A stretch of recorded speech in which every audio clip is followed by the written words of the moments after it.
Assalamualaikum warahmatullahi wabarakatuh. Waalaikumsalam warahmatullahi wabarakatuh. Bismillahi walhamdulillah. Wassalatu wassalamu ala sayyidina rasulillah Sayyidina wa maulana Muhammad ibn Abdullah wa ala alihi wa sahbihi wa man tabi'ahu wa wala. Amma ba'du, subhanaka la ilma lana illa ma 'allamtana innaka antal alimul hakim. La hawla wa la quwwata illa billahil aliyyil azim. Saudara-saudara kaum muslimin rahimakumullah, hidup adalah satu perjalanan panjang yang terbentang sejak kita terlahir dari alam rahim sampai kepada alam akhirat nanti. Andai kata kita gagal meraih kebahagiaan di dunia, toh kita masih punya akhirat. Tapi jangan jadi dalil yang melemahkan semangat. Biarin dah kita di dunia kebelangsak, yang penting akhirat. Akhirnya dunia benar-benar kebelangsak. Bagaimana dunia ini bisa kita raih, dan bagaimana meraih dunia untuk menunjang kepentingan akhirat nanti. Yang kedua, dari pikiran Henry yang saya lihat menggejala di lingkungan masyarakat bangsa kita, timbulnya manusia-manusia netral. Seolah-olah Tuhan yes, agama no. Sama Tuhan percaya, agama ogah. Tuhan ngandung, pilihan agama bodeh. Padahal hampir dalam setiap ayat dalam Quran, kata-kata amanu biasanya bergandeng dengan wa'amilus sholihat. Iman dan amal soleh. Ini sebagai isyarat Tuhan dan agama jangan pernah dipisah-pisah. Apabila kita bertuhan, maka kita harus beragama. Apabila kita beragama, maka agama itu harus bersumberkan dari Tuhan yang kita imani itu. Tidak mungkin kita pisah, Tuhan yes, agama no. Sama Tuhan percaya tapi agama bikin sendiri. Sembayangnya cukup bengong 2 jam madat mulon.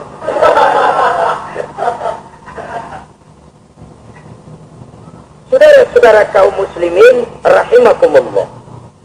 Jadi dengan demikian, agama yang kita akui merupakan unsur mutlak di dalam pembangunan sekarang ini, merupakan bagian dari kehidupan yang menuntun kita bahwa di balik alam nyata ini, di balik alam syahadah ini ada alam gaib.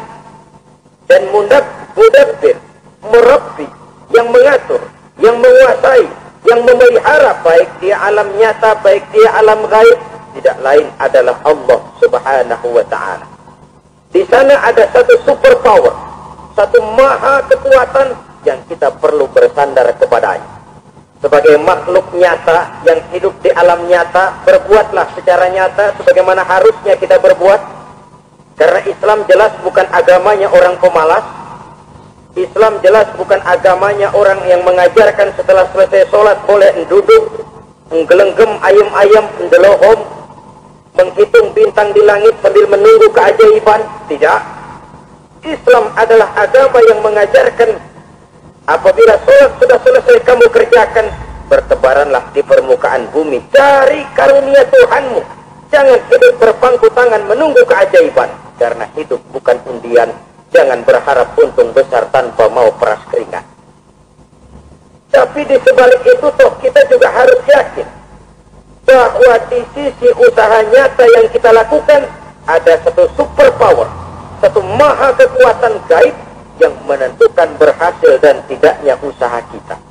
Kepercayaan kepada hal semacam inilah yang mendorong kita untuk mempunyai sandaran vertikal, agar jikalau usaha ini berhasil, kita tidak lupa diri dan lupa daratan.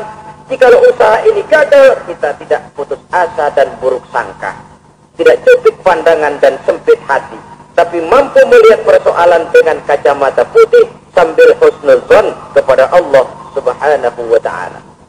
Kita percaya malaikat itu ada. Ada yang namanya raqib dan atid, mengawasi gerak hidup kita sampai kepada gerak hati kita.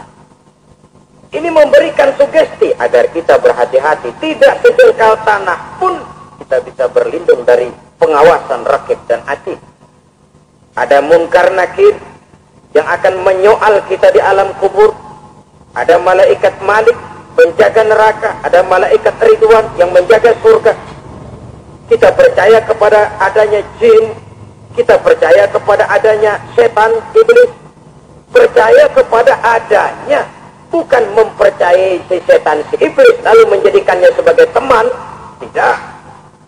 Percaya bahwa mereka itu ada dan merupakan makhluk Allah yang gaib yang diciptakan Allah Azza wa Jalla. Kepercayaan kepada alam gaib memberikan motivasi terhadap gerak lahir manusia.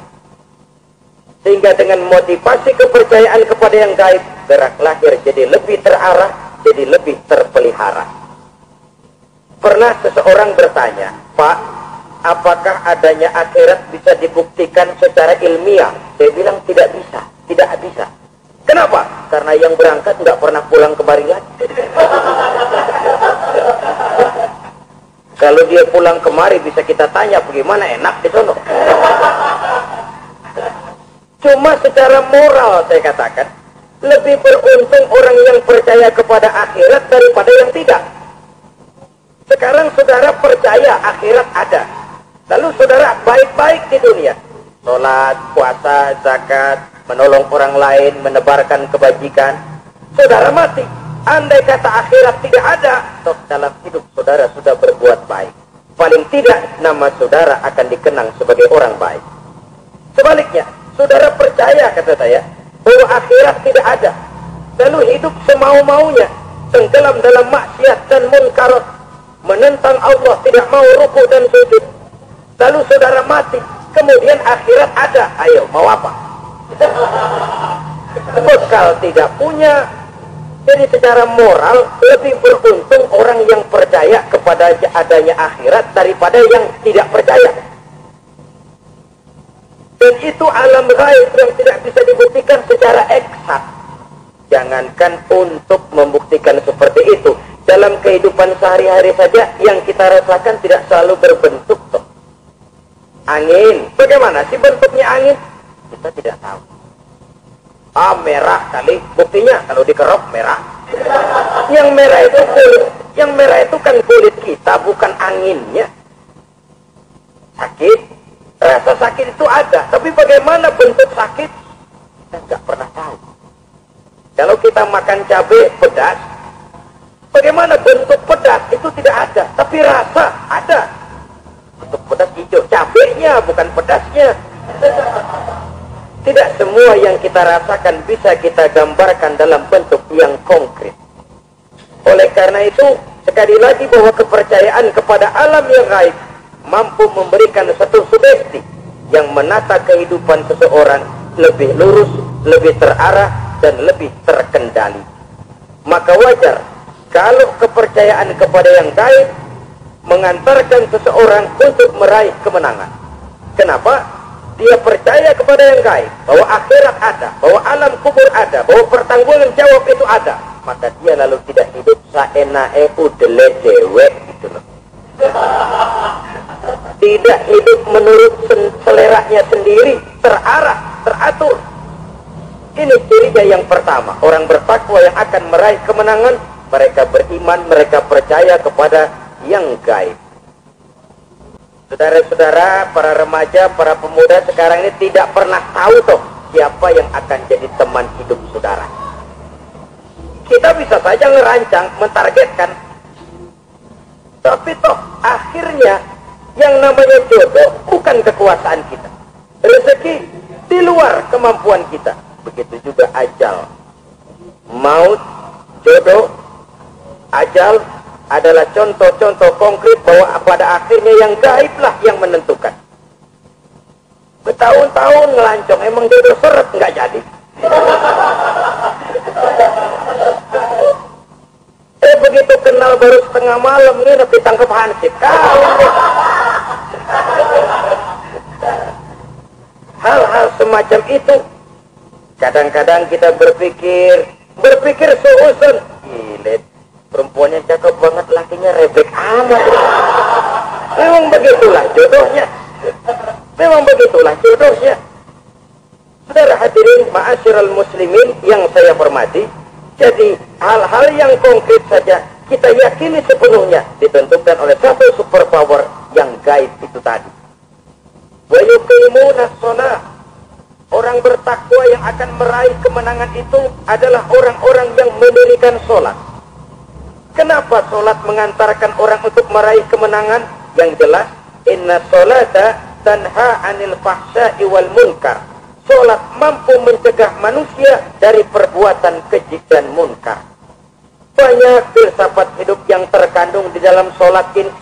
Sejak kita wudu, sampai kita menghadap ke arah kiblat, sampai kita melakukan gerak-gerak sholat, bacaan-bacaan yang ada di dalam sholat, lalu sampai kepada mengucapkan salam.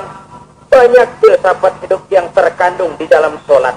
Umpamanya saja, setelah takbiratul ihram, mulai kita dengan sholat dalam posisi berdiri, diajarkan dalam kitab-kitab fikih agar kita melihat ke arah tempat sujud. Ini kan filsafat kehidupan. Kalau kamu sholat dalam posisi berdiri, lihat tempat sujud. Jangan sholat mata jelalatan, sebab nanti bisa mengurangi kekhusyuan. Jadi wajar kalau yang dikatakan bahwa yang paling afdal adalah shaf yang di depan. Kenapa? Secara harfiah pengertiannya akan lebih mengundang kekhusyuan. Kenapa? Kalau kita di shaf paling depan, di masjid umpamanya paling banter kita lihat tembok. Tapi kalau kita stop di tengah atau di belakang, orang-orang di depan kita pun akan kelihatan. Yang bajunya loreng, yang bajunya genggang, yang bajunya macam-macam. Kita lihat, kadang-kadang kita pikir, ada yang bajunya bolong. Kita sholat, tapi dalam hati, orang bajunya robek yang gak tahu. Ada saja hal-hal yang mengusik kekhusyuan kita. Oleh sebab itu diajarkan dalam posisi berdiri, lihat, arahkan pandangan matamu kepada tempat sujud. Ini kan filsafat kehidupan.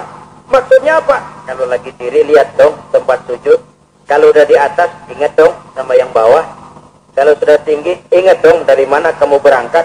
Kalau sudah berpuasa, bantu dong yang lemah. Kalau sudah kaya, santuni dong yang miskin. Kalau sudah alim, bimbing dong yang awam.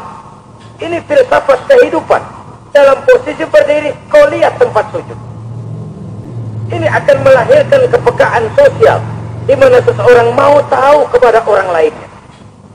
Bagaimanapun kaya kita, tinggi pangkat dan jabatan kita, jikalau hidup hanya untuk kepentingan perut sendiri saja, rasanya belum membawa manfaat di dalam kehidupan kita. Tapi efek yang tertinggi sesungguhnya, sholat mencegah manusia dari perbuatan keji dan munkar. Perbuatan keji dan munkar, walaupun kelihatannya mendatangkan uang, membawa keuntungan, tapi itu keuntungan semu, keuntungan sementara. Dengan menipu orang lain kita bisa dapat untung, tapi tidak membawa berkah. Dan itu adalah kerugian besar dalam kehidupan kita. Maka untuk meraih kemenangan, harus dimulai dengan membentuk kepribadian yang tegar, memiliki sandaran vertikal yang langsung kepada Allah Subhanahu wa ta'ala. Dan itu hanya bisa kita tempuh melalui jalur ibadah formal yang sudah ditentukan Allah, yakni sholat yang 5 waktu. Untuk memperkuat itu, ada sholat sunnah, rawatib, nawafil. Terima kasih atas segala perhatian. Mohon maaf atas segala kekurangan. Usikum wa nafsi bitaqwallah. Wassalamualaikum warahmatullahi wabarakatuh.